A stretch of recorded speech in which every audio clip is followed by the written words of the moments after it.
अस्सलाम वालेकुम। Object oriented programming lecture 7 जो हमने स्टार्ट किया था क्लासेस, सिंपल क्लासेस में हमारे पास ये लास्ट इसका पार्ट होगा। इसमें हम देखेंगे कि आप स्टैटिक वेरिएबल्स होते क्या हैं, इनको कैसे बना सकते हैं, और हम फिर एक एग्जांपल देखेंगे जो स्टैक की होगी। स्टैक होता क्या है, इसका वर्किंग प्रिंसिपल क्या है, और फिर हम देखेंगे कि आप इसको कैसे इम्प्लीमेंट कर सकते हैं क्लास में, जावा में। लास्ट लेक्चर कंस्ट्रक्टर हम लोगों ने स्टडी किया था। कंस्ट्रक्टर क्या होता है? एक ऐसा फंक्शन होता है जिसकी रिटर्न टाइप नहीं होती और फंक्शन का नाम और क्लास का नाम एक जैसा होता है। पैरामीटर्स आपके पास हो भी सकते हैं और नहीं भी हो सकते। अगर पैरामीटर नहीं है तो वो डिफ़ॉल्ट कंस्ट्रक्टर होता है, पैरामीटर्स हों अगर आपके पास तो वो पैरामीटराइज्ड कंस्ट्रक्टर होता है। कंस्ट्रक्टर का बेसिकली फ़ायदा क्या होता है? जैसे ही ऑब्जेक्ट बनता है तो कंस्ट्रक्टर ऑटोमेटिकली कॉल हो जाता है। अगर आप कंस्ट्रक्टर कोई नहीं बनाओगे, कोई भी कंस्ट्रक्टर नहीं बनाओगे, तो कंपाइलर ऑटोमेटिकली डिफ़ॉल्ट कंस्ट्रक्टर बना देता है। फिर हमने देखा डिफ़ॉल्ट कॉपी कंस्ट्रक्टर। तो इसमें क्या कॉन्सेप्ट था आपके पास? आपने एक क्लास का ऑब्जेक्ट बनाया, उसको असाइन कर दिया किसी दूसरे ऑब्जेक्ट के साथ, तो वो क्या हो जाएगा, उस ऑब्जेक्ट में जो भी डाटा पड़ा हुआ होता है वो आपके पास इसमें ऑटोमेटिकली कॉपी हो जाता है। तो इसको आप बोलते हो डिफ़ॉल्ट कॉपी कंस्ट्रक्टर, मतलब ऑटोमेटिकली सारा कुछ आपके पास कॉपी हो जाता है। स्टार्ट करते हैं आज के लेक्चर से। Static variables. स्टैटिक वेरिएबल जो होते हैं बेसिकली वो शेयर्ड रिसोर्सेज होती है। क्योंकि अभी तक आपने जो एग्जांपल पढ़ी थी, अगर आपको याद हो, तो OBJ-C बनाया था, OBJ-C1 बनाया था, उसमें नेम और आईडी। तो ऑब्जेक्ट 1 के लिए नेम और आईडी अलग होता था, ऑब्जेक्ट 2 के लिए नेम और आईडी अलग होता था, मतलब वो आपस में लिंक नहीं होते थे। लेकिन जो स्टैटिक वेरिएबल्स हैं वो क्या होते हैं? वो शेयर्ड रिसोर्सेज होती हैं। इनको अगर आपने एक्सेस करना हो तो ऑब्जेक्ट के थ्रू नहीं करेंगे, क्योंकि ये शेयर्ड होते हैं, तो ये ऑब्जेक्ट के थ्रू एक्सेस नहीं करेंगे आप लोग, आप बल्कि क्लास के नाम के साथ एक्सेस करेंगे। और जब वेरिएबल्स आप बनाते हैं तो उनके साथ आप एक स्टैटिक का कीवर्ड लिख देते हैं। तो इस तरह आप लोग एक स्टैटिक वेरिएबल बना सकते हैं। इसको हम लोग थोड़ा सा देख लेते हैं। सपोज कर रहे हैं हमारे पास ये है मेन क्लास।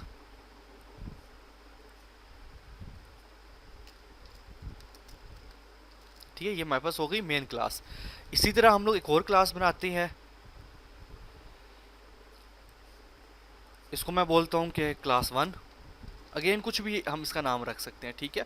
इसमें मैं कहता हूँ कि हमारे पास कुछ वेरिएबल्स थे, लाइक आईडी, नेम, और एक और मेरे पास वेरिएबल था जिसका नाम मैंने रख दिया फॉर एग्जांपल काउंट। ठीक है, अब ये जो काउंट है मेरे पास,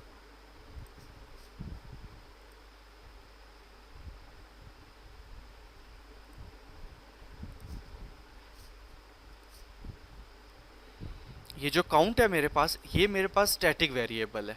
ठीक हो गया? कौन सा वेरिएबल है? स्टैटिक वेरिएबल है। तो अगर मैं इसकी बात करूं तो ये हमारे पास स्टैटिक है।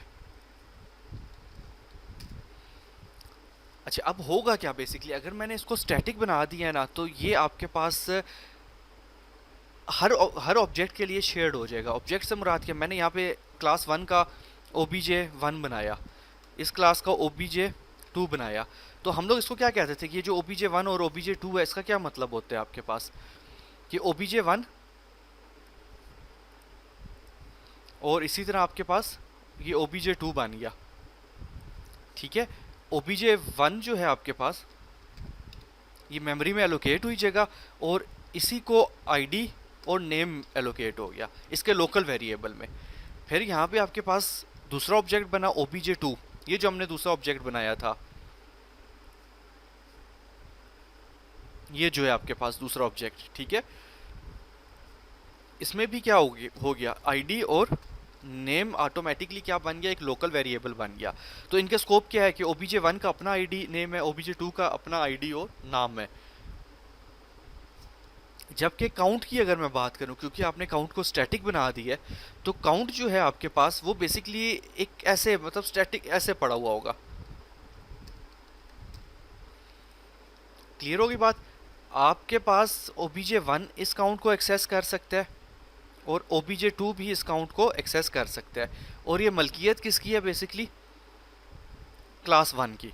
मतलब ये आपके पास लोकल नहीं बना, ना OBJ1 में लोकल बना, ना OBJ2 में लोकल बना, बल्कि ये क्या चीज़ है आपके पास, एक स्टैटिक, मतलब उस क्लास के ऊपर स्टैटिक बन गया, शेयर्ड हो गया। ये शेयर्ड से क्या मुराद है? अच्छा, अब आपसे बहुत सिंपल सा क्वेश्चन है मेरा। OBJ1 ID अगर आप इसको चेंज करते हो, OBJ1 ID को चेंज करते हो, तो क्या होगा? क्या OBJ2 की ID चेंज होगी? नहीं होगी। OBJ नेम को आप चेंज करते हो, लास्ट एग्जांपल में हमने देखा भी था, तो क्या OBJ2 मतलब दूसरे ऑब्जेक्ट का नाम चेंज होगा? नहीं होगा।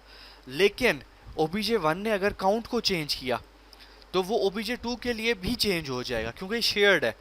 अगर OBJ2 ने इस काउंट को चेंज किया, तो ऑटोमेटिकली क्या हो जाएगा, OBJ1 के लिए भी ये काउंट चेंज हो जाएगा। तो स्टैटिक वेरिएबल अगर आप बना देते हो, तो इसका मकसद क्या हो जाता है, ये आपके पास शेयर्ड हो गया। जितने भी आप ऑब्जेक्ट्स बनाओगे, यहाँ से आपने जितने भी ऑब्जेक्ट्स बनाए, उन सब के लिए शेयर्ड होगा काउंट इस केस में। या और भी अगर आप वेरिएबल्स बनाते हो तो वो शेयर्ड होंगे। एक भी ऑब्जेक्ट उसको चेंज करेगा तो सबके लिए वो ऑटोमेटिकली चेंज हो जाएंगे। शेयर्ड है, तो इसलिए आप इसको एक्सेस कैसे करोगे? लाइक आईडी और नेम को आप कैसे एक्सेस करते थे? OBJ1 dot ID, OBJ1 dot name, OBJ2 dot ID, OBJ2 dot name. जबकि ये स्टैटिक हो गया, तो साफ बात है ऑब्जेक्ट्स का काम खत्म। आपने लिखना है क्लास का नाम, लाइक CLS1 डॉट, तो आप ये स्टैटिक को एक्सेस कर सकोगे। तो ये कॉन्सेप्ट था आपके पास स्टैटिक वेरिएबल्स का। स्टैटिक वेरिएबल्स कैसे आप डिक्लेयर करते हो, बता दिया। स्टैटिक इंट वेरिएबल का नाम इक्वल्स टू जो भी आप इनिशियलाइजेशन वैल्यू इसको देना चाहते हो, आप इस तरह दे सकते हो। तो हम अब इसकी एग्जांपल देख लेते हैं कि आप इसको कैसे यूज़ कर सकते हो।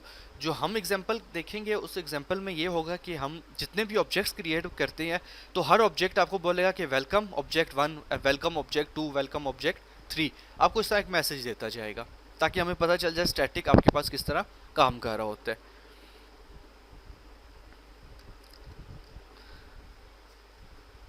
नया प्रोजेक्ट बनाते हैं।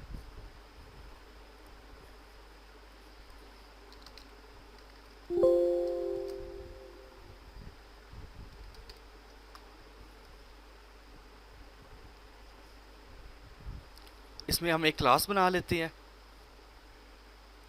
क्लास बनाने का आपको तरीका पता है, और मैं ऐसा क्लास का नाम न्यू क्लास ही रहने दे रहा हूँ। ठीक है, ये हमारे पास एक न्यू क्लास बन गई, क्लास पब्लिक है। और हम यहाँ पे क्या करते हैं, कुछ वेरिएबल्स बनाते हैं, लाइक इंट ID। ठीक है, और फिर मैं बना लेता हूँ स्ट्रिंग नेम। फिर मैं बनाता हूँ पब्लिक स्टैटिक काउंट।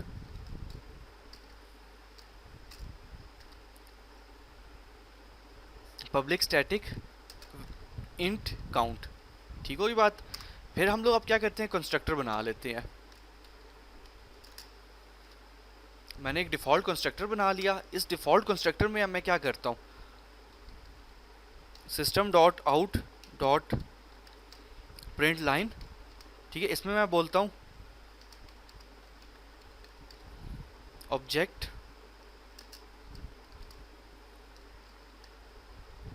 काउंट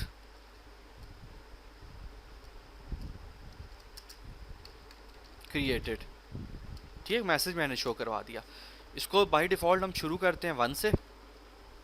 ठीक है, इंट स्टैटिक इंट काउंट 1 से हो गया। और मैंने इसको क्या बोला कि ऑब्जेक्ट काउंट क्रिएटेड, और हम इसको नीचे करते हैं काउंट प्लस प्लस। ठीक है, तो जब भी आपके पास ऑब्जेक्ट क्रिएट होगा, तो वो आपको एक मैसेज शो कर देगा कि object 1 created, object 2 created, object 3 created. अब हम यहाँ पे आते हैं मेन में। जस्ट मैं और फंक्शनैलिटीज़ नहीं कर रहा, सिर्फ स्टैटिक के बारे में बताने लगा हूँ। ठीक है, यहाँ पे हम लोग आते हैं और क्लास का ऑब्जेक्ट बनाते हैं, न्यू क्लास OBJ1।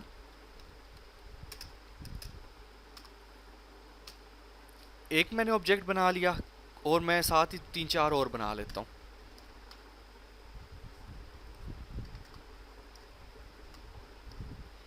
ठीक है, तो हम इसका नाम चेंज कर देते हैं, OBJ1 2 3 4।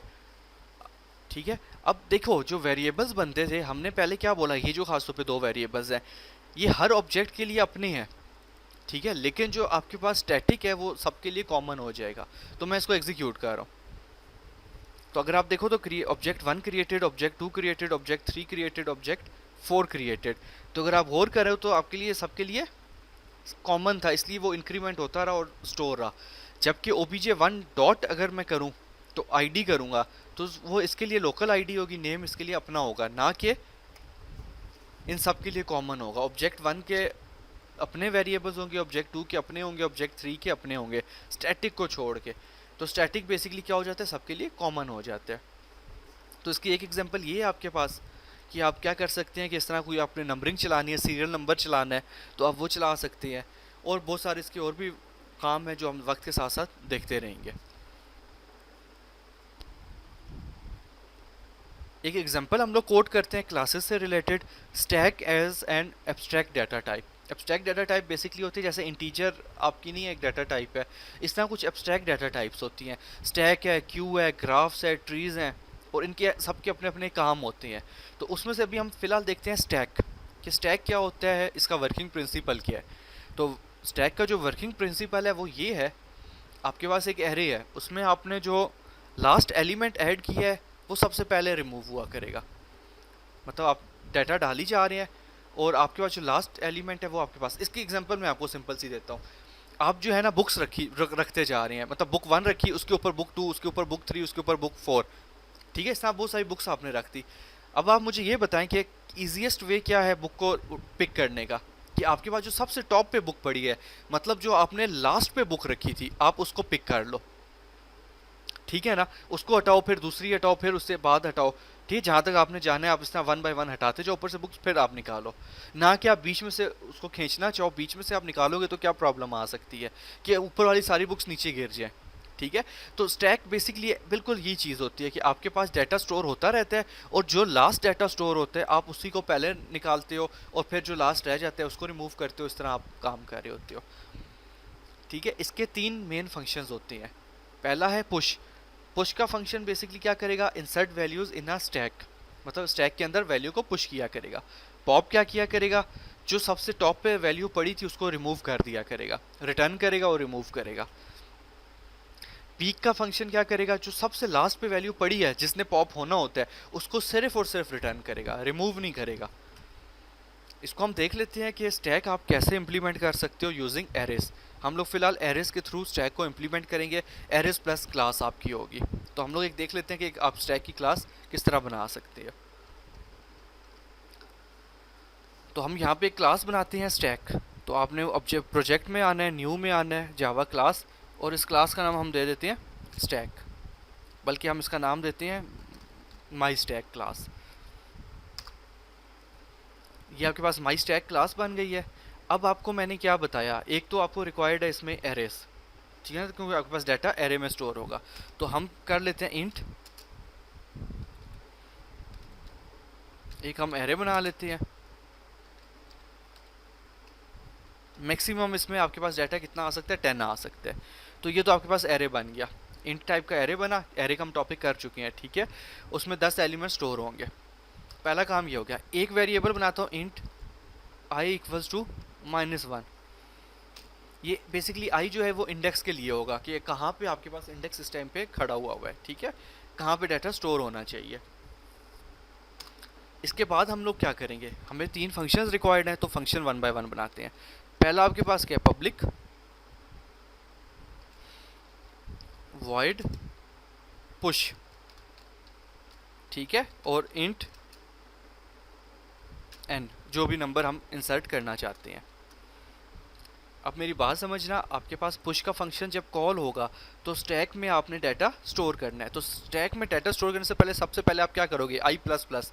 क्या -1 इंडेक्स होते, नहीं होता, तो सबसे पहले आपने क्या बोला, आई को प्लस प्लस कर दे। आई प्लस प्लस हुआ तो क्या हो गया, आई 0 हो गया। अब मैंने कहा कि ठीक है, क्योंकि डाटा शुरू में था बिल्कुल, तो आप क्या कर दो, एरे में एन को पुश कर दो, ठीक होगी बात। एरे आई में एन डाटा को स्टोर कर दो। पुश का फंक्शन ये करेगा। अच्छा, अब ये कब तक स्टोर करेगा डाटा, मेरा क्वेश्चन ये है कि कब तक डाटा स्टोर करेगा, जब तक आपके पास एरे कंप्लीट नहीं हो जाता। तो आपको क्या करना पड़ेगा, if I is less than, हमारे पास टोटल कितना है 10 है, तो लेस देन 10, मतलब 0 से लेके 9 तक अगर आई है तो आपने क्या करना है, डाटा को स्टोर करवाना है। एल्स में क्या कर देना है, बात समझ रहे हो ना। देखो अगर आपके पास डाटा आई मतलब इंडेक्स 0 से 9 तक आपके पास इंडेक्सेस हैं, इससे ज़्यादा इंडेक्सेस नहीं है, तो अगर वो 10 से कम है तो फिर तो ठीक है, आप डाटा स्टोर करवाओ। अगर वो 10 या 10 से ऊपर चला जाता है तो आपने मैसेज शो करवाना है। और मैसेज क्या होगा,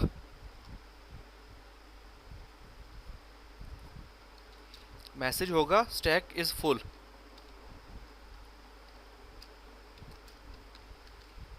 आप और डाटा इंसर्ट नहीं कर सकते, स्टैक फुल हो चुका है, ठीक है। ये आपके पास हो गया पुश का फंक्शन। अब हम नेक्स्ट पे मूव करते हैं। नेक्स्ट क्या था आपके पास, पॉप। तो हमने कहा कि इंट रिटर्न टाइप है इसकी, फंक्शन का नाम पॉप है, और ये क्या किया करेगा, जो लास्ट एलिमेंट पड़ा हुआ है उसको रिमूव करेगा, ठीक है। अब आप एक चीज़ देखो, आई आपके पास क्या है, शुरू में -1 था, ठीक है। सबसे पहले आप चेक लगा लो, इफ़ आई इक्वल्स टू -1, तो इसका क्या मतलब है, आप सिस्टम डॉट आउट एक मैसेज शो करवाओ, और इसमें आप क्या शो करोगे कि स्टैक इज एम्प्टी।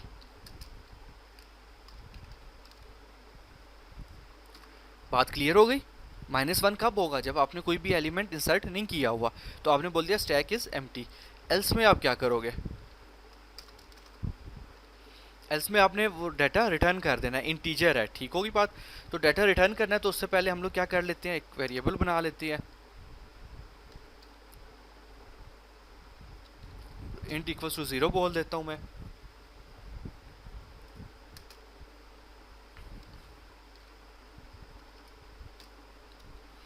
और हम लोग यहाँ पे क्या करते हैं, टेम्प इक्वल्स टू, टेम्प में क्या आना चाहिए आपके पास, आई अगर आपके पास सपोज करो एक एलिमेंट डला हुआ था, ठीक है, तो आई आपके पास कहाँ पे जा चुका है, 0 पे है, ठीक है। तो आपने सिंपल करना है, एरे का नाम और आई इंडेक्स की वैल्यू को कहाँ पे ले जाना है, इस टेम्प में ले आना है, ठीक है। और साथ ही आपने क्या कर देना है, आई को माइनस माइनस कर देना है, कि ये वाला डाटा आपने रिटर्न टेम्प में स्टोर भी कर लिया और इसको डिलीट भी कर दिया। डिलीट से मुराद आपने आई को वापस एक पीछे कर दिया, ठीक है। और साथ ही आप लोगों ने क्या कर दिया, रिटर्न टेम्प, क्योंकि टेम्प में आपके पास डाटा स्टोर हो रहा था।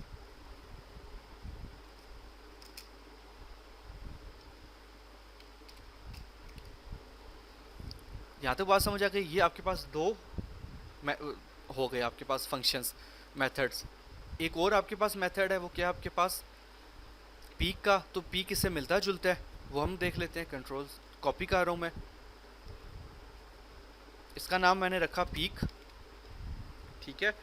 सेम वही बात, स्टैक इज एम्प्टी का चेक लगाया, और यहाँ पे सिर्फ मैंने इसको डिलीट नहीं किया, माइनस माइनस नहीं किया, बाकी सारा कुछ मैंने एज इट इज़ रहने दिए।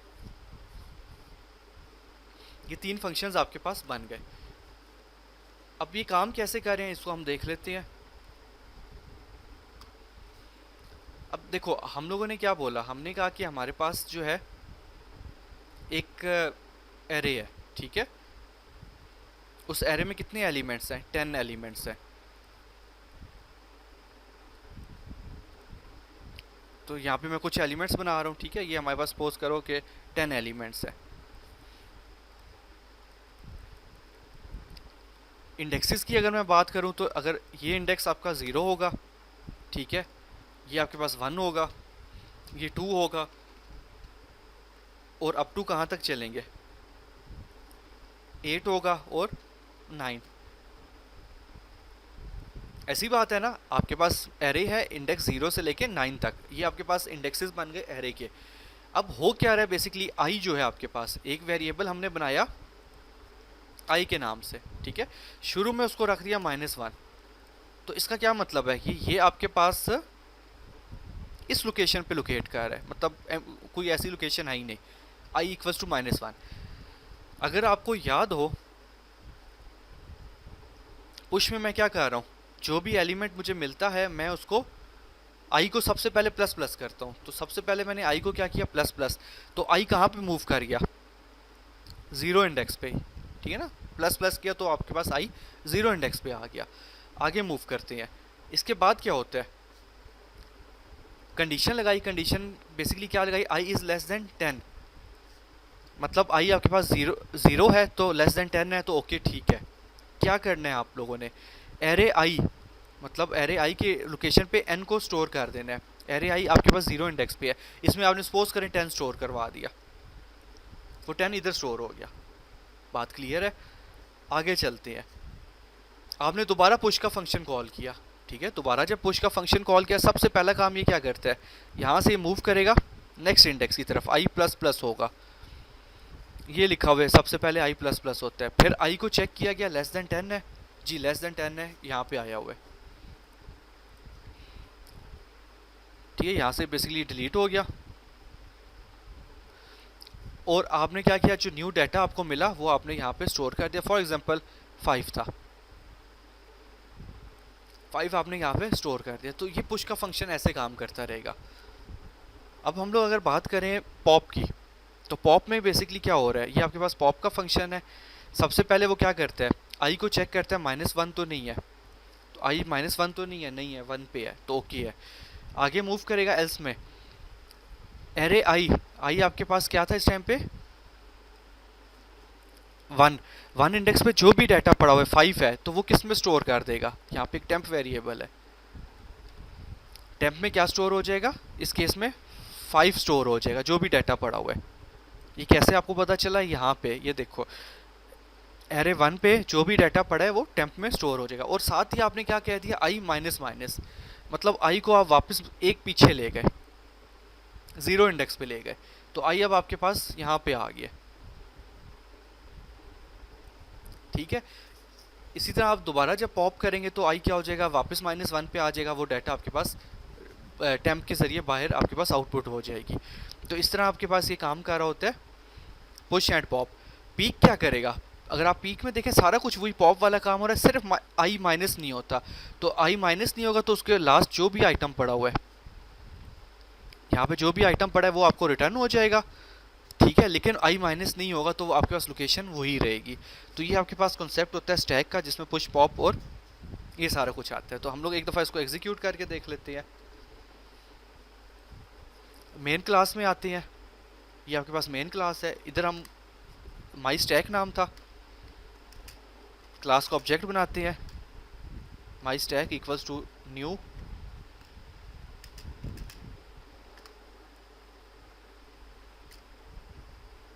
सबसे पहले मैं क्या करता हूँ, माई स्टैक डॉट पुश, हम कहते हैं कि 10 पुश कर दे।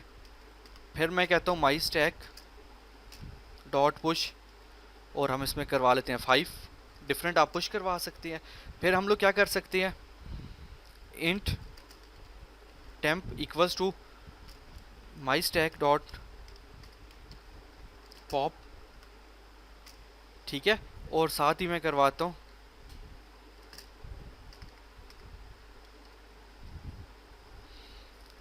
System dot out dot print line, और इधर हम लोग प्रिंट करवाते हैं टेम्प को, ठीक होगी बात। आपके पास रूल के मुताबिक स्टैक में क्या चीज़ पॉप होनी चाहिए, जो लास्ट आइटम ऐड हुआ था, मतलब 5 जो ऐड हुआ था वो पॉप होगा। अगर मैं दोबारा पॉप करवाऊंगा तो 10 होगा। इसी तरह अगर हम लोग इसको करें पीक,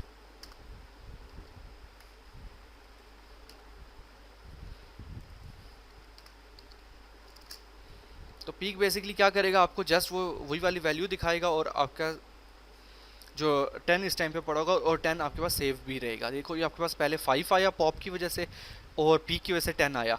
पीक आप जितनी दफ़ा मर्जी कॉल कर लें, आपको वो लास्ट एलिमेंट सिर्फ शो करता है, डिलीट नहीं करता। अगर आपने दोबारा भी किया है तो 5 हो गया, ठीक है। जबकि अगर आप पॉप एक से ज़्यादा दफ़ा करेंगे तो क्या हो जाएगा, आपके पास पॉप अगर आप एक से ज़्यादा दफ़ा करेंगे तो आपके पास क्या हो जाता है कि डाटा आपके पास एक एक माइनस होना शुरू हो जाता है साथ। फॉर एग्जांपल अगर इसको ख़त्म करके हम दोबारा एक पॉप और कॉल करते हैं, तो एक दफ़ा आपके पास 5 शो हुआ, एक दफ़ा 10 हुआ, और अगर मैं दोबारा कॉल करता हूँ तो आपके पास क्या आ जाएगा, stack fill, stack is empty और 0, ठीक है ना। 5 10 और स्टैक इज़ एम्प्टी, 0 हमने वैसे ही दे दिया था, हमें शो नहीं करवाना चाहिए था, ठीक है। स्टैक इज़ एम्प्टी आपके पास मैसेज आ गया, 510 एंड स्टैक इज़ एम्प्टी।